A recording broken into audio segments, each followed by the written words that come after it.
Good morning बच्चों। तो स्वागत है आपका मेरे इस YouTube channel Asha coaching class with Gopal Soni में। तो आज मैं आपके लेकर आया हूं डमी सब्जेक्ट देयर के बारे में एक वीडियो।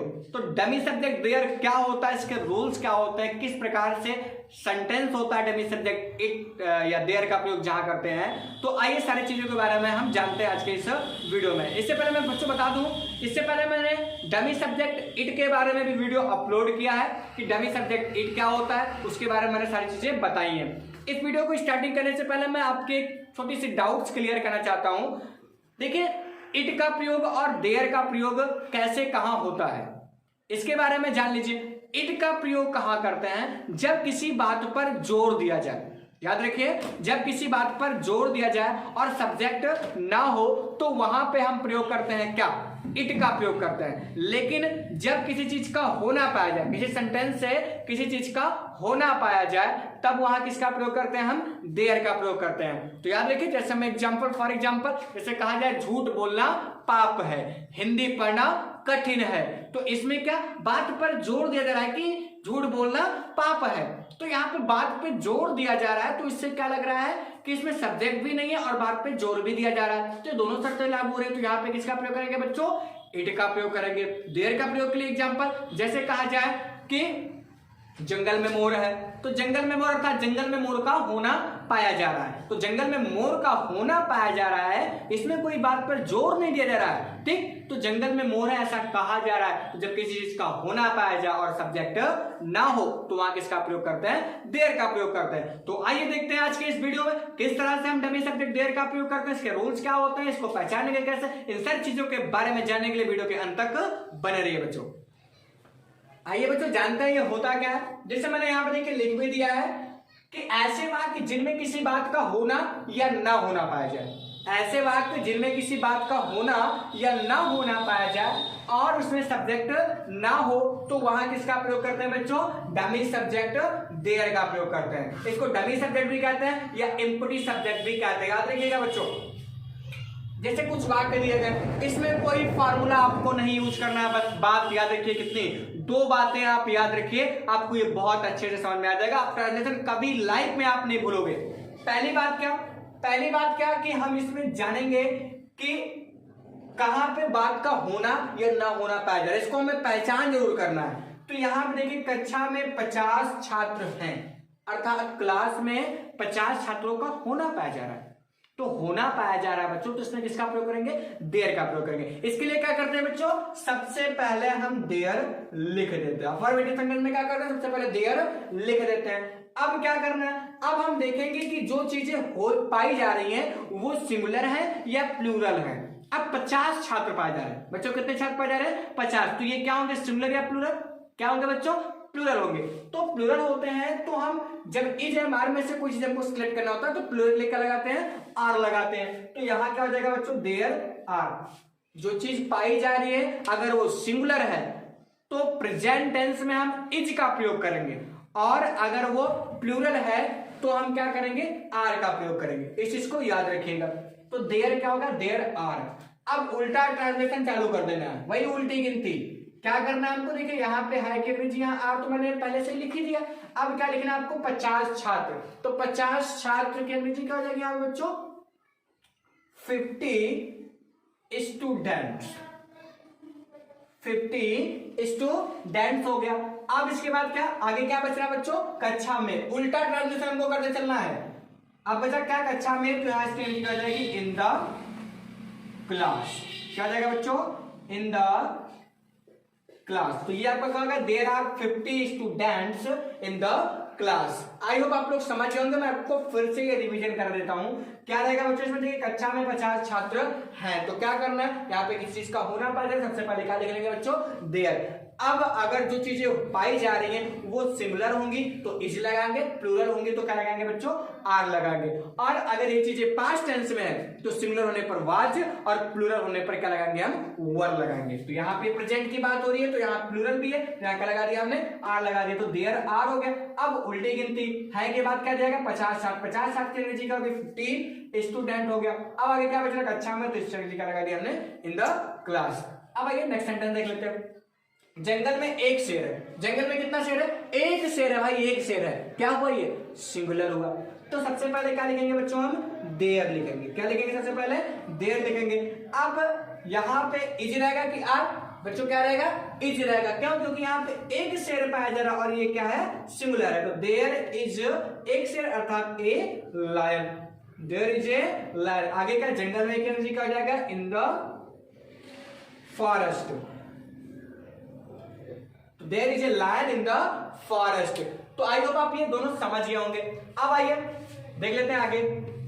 मैदान में खिलाड़ी थे। क्या दिया गया? मैदान में खिलाड़ी थे। अब यहाँ पे था थी थे आ गया अर्थात पास्ट में दिया गया। तो पास्ट में देगा तो देर के बाद किसका प्रयोग करेंगे? या तो वाज का या तो वर का। तो मैदान में खिलाड़ी थे, कई खिलाड़ियों की बात हो रही है, तो प्लेयर्स है ना बच्चों। तो यहाँ क्या करेंगे? देयर के बाद किसका प्रयोग करेंगे? वर का प्रयोग करेंगे। There were. आगे खिलाड़ी का जी क्या करेंगे? लिखेंगे प्लेयर्स। मैदान में क्या जाएगा? इन द फील्ड या ग्राउंड। तो there were players in the field. तो याद रखिए बच्चों, ट्रांसलेशन कैसे करना है आपको? पीछे से ट्रांसलेशन करने का इसमें तरीका आपको अपनाना है। कोई फॉर्मूला मत यूज कीजिए, बस इसी चीज को याद रखिए कि अगर प्रेजेंट में है तो या तो इज का प्रयोग करेंगे देयर के बाद या तो आर का, और अगर पास्ट में है तो वाज का प्रयोग करेंगे देयर के बाद या तो फिर वर का प्रयोग करेंगे। और ट्रांसलेशन कैसे करना है हमको? उल्टी दिशा में। उल्टी दिशा में हमको करना है, अर्थात पहले खिलाड़ी की लिखेंगे, फिर यहाँ पे मे की अंग्रेजी, फिर मैदान की अंग्रेजी। इस तरह से उल्टा ट्रांसलेशन कर लेंगे, आपका ट्रांसलेशन हो जाएगा। लास्ट देख लेते हैं। एक राजा था। क्या दिया गया? एक राजा था। तो इसमें क्या करेंगे? देयर के बाद क्या करेंगे? एक राजा था। तो कहने का मतलब क्या? सिंगुलर हुआ तो देयर वाज हो गया। क्या हो गया? There was. अब यहाँ एक राजा की क्या हो जाएगा? A king. तो देयर वाज ए किंग। अक्सर ये सेंटेंस हम लोग को मिल जाते हैं ट्रांसलेशन जब हम करते हैं। तो एक राजा था, इसकी अंग्रेजी क्या हो जाएगी बच्चों? There was a king. एक रानी थी, देयर वाज अ क्वीन। तो इस तरह से हम ट्रांसलेशन कर सकते हैं किसका? Use of dummy subject there में। अब आइए एक आध दो रूल और होते हैं, उनको हम जान लेते हैं। बच्चों सिंपल पास्ट टेंस के कुछ ऐसे भी सेंटेंस होते हैं जिसमें देयर का प्रयोग होता है। जैसे जंगल में एक शेर रहता था। तो इसमें क्या? सब्जेक्ट आपको क्लियर नहीं हो रहा, तो इसमें किसका प्रयोग करेंगे बच्चों? देयर का। और जैसे बोल सकते हैं महल में एक दानवीर राजा रहता था। तो यहां भी क्या हो रहा है? सब्जेक्ट क्लियर नहीं हो रहा, लेकिन रहता था से आपको ये लग रहा है कि ये पास्ट इंडेफिनिट अर्थात सिंपल पास्ट का सेंटेंस है। तो कहने का मतलब सिंपल पास्ट में भी और फ्यूचर में भी प्रयोग होता है। तो देयर के साथ अगर फ्यूचर में कोई वाक्य है तो वहां पे विल बी या शैल बी का प्रयोग करता है। ये कैसे करते हैं बताते हैं। गांव में एक बूढ़ा व्यक्ति रहता था। गांव में एक बूढ़ा व्यक्ति रहता था। तो यहां देखिए था रहता थी, क्या सिंपल पास्ट है, लेकिन यहाँ पे कोई सब्जेक्ट आपका नहीं है। तो जब सब्जेक्ट ना हो तो मैंने बताया था किसका प्रयोग करते हैं? डमी सब्जेक्ट देयर का प्रयोग करते हैं। क्या करेंगे? सबसे पहले हम इसमें देयर लिख देंगे। तो हमने यहाँ क्या लिख दिया? देयर। अब एक बूढ़ा व्यक्ति रहता था कि अंग्रेजी हमको पीछे से ट्रांसलेशन करते चलना है। रहता था कि अंग्रेजी यहाँ पास्ट में है, तो वर्ब का कौन सा फॉर्म लगता है बच्चों? Second form. तो रहना का होता है लिव, तो सेकंड फॉर्म क्या हो जाएगा? लिव। तो देयर लिव। अब पीछे ट्रांसलेशन एक बूढ़ा व्यक्ति अर्थात एन ओल्ड मैन। पीछे से ट्रांसलेशन एक सेंटेंस का पीछे ट्रांसलेट करते चलेंगे। तो there lived an old man. गांव में तो इन दी विलेज। क्या हो जाएगा? In the village. तो होगा क्या? There lived an old man in the village. ये किस में प्रयोग था देयर का? सिंपल पास्ट में। अब देख लेते हैं फ्यूचर में कैसे होता है। जैसे कहा गया कि हाल में कोई सभा नहीं होगी। हाल में कोई भी सभा नहीं, सभा मतलब मीटिंग, तो हाल में कोई मीटिंग नहीं होगी। तो इसमें देखिए होगी आ गया, अर्थात ये फ्यूचर में हो रहा है। तो इस तरह का देखिए यहाँ पे मीटिंग किसी के द्वारा की जाएगी, अर्थात ये किसमें है? ये पैसिव में दे रहा आपको, लेकिन इसमें देर का प्रयोग क्यों? क्योंकि कोई सब्जेक्ट नहीं है यहाँ भाई। तो सब्जेक्ट कोई नहीं है तो यहाँ क्या लगाएंगे? सबसे पहले देर लगाएंगे। अब उसके बाद फिर क्या? Will be. There will be, अर्थात जब फ्यूचर में रहता है तो किसका प्रयोग करते हैं हम? विल बी या शैल बी का प्रयोग करते हैं। तो देयर विल बी नहीं होगी, ना की नहीं की अंग्रेजी क्या हो जाएगी? नो। और सभा की अंग्रेजी क्या हो जाएगी? मीटिंग। तो there will be no meeting. अब क्या बचा आपका? हॉल में, तो इन दी हॉल। तो there will be no meeting in the hall. तो इसका मतलब क्या हो गया, हाल में कोई सभा नहीं होगी, कोई मीटिंग नहीं होगी। तो इस तरह से ट्रांसलेशन करते हैं किसमें, सिंपल पास्ट में भी और फ्यूचर टेंस में। फ्यूचर टेंस में रहेगा तो वहां पे हम विल बी या शैल बी का प्रयोग करेंगे, और अगर आपका पास्ट रहता है तो देयर की जस्ट बाद किसका प्रयोग करेंगे, वर्ब के सेकंड फॉर्म का यूज करेंगे। बाकी पीछे से ट्रांसलेशन करते चलेंगे, ये आपका सेंटेंस बन जाएगा, आपका अनुवाद हो जाएगा। तो आई होप आप लोग बहुत अच्छे से समझ गए होंगे किसके बारे में, डमी सब्जेक्ट देयर के बारे में। तो अंत तक वीडियो के साथ बने रहने के लिए बहुत बहुत धन्यवाद।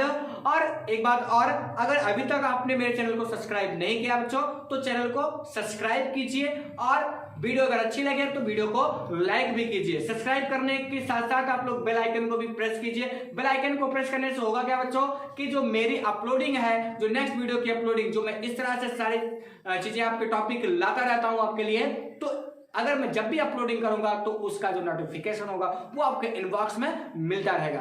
तो इसी के साथ बहुत बहुत धन्यवाद।